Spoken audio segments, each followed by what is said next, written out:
सुबह का नरम सूरज धान के खेतों पर सुनहरी परछाइयां बिखेर रहा था।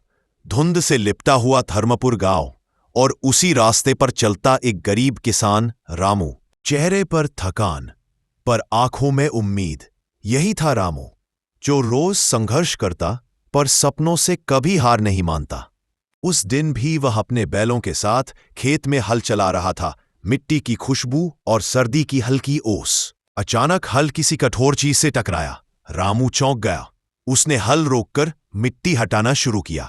मिट्टी के नीचे एक बड़ा लोहे का ढक्कन था, जिस पर अजीब रहस्यमयी नक्काशी बनी थी। धातु की घिसटने की आवाज।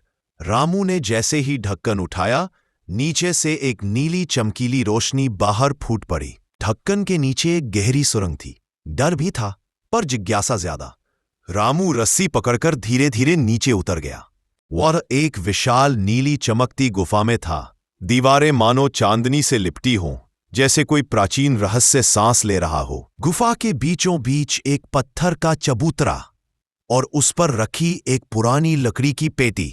जैसे ही रामू ने पेटी छुई, वह खुद ब खुद खुल गई।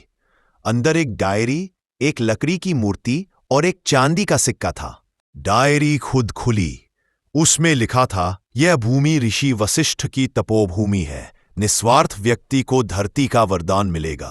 दीवारों पर चित्र चमकने लगे। पुरानी सभ्यता, ऋषि, प्रकृति सब जैसे जिंदा हो उठा। एक हल्की आवाज आई, मेहनत का बीज बोओगे तो धरती कभी खाली नहीं जाने देगी। डरा भी, हैरान भी, पर खुश भी, रामू सुरंग से बाहर निकला और वस्तुएं घर ले गया। अगले दिन उसके खेत में चमत्कार होने लगे। सूखी भूमि हरी हो गई। बीज ऐसे अंकुरित हुए मानो उनमें खुद जीवन फूंक दिया गया हो।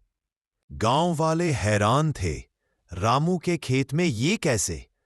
कोई ईर्ष्या से, कोई आश्चर्य से उसे देख रहा था। रामू ने मूर्ति को आसमान की ओर उठाया, तभी बादल घिरने लगे और कुछ ही मिनटों में तेज बारिश शुरू हो गई। गांव बच गया।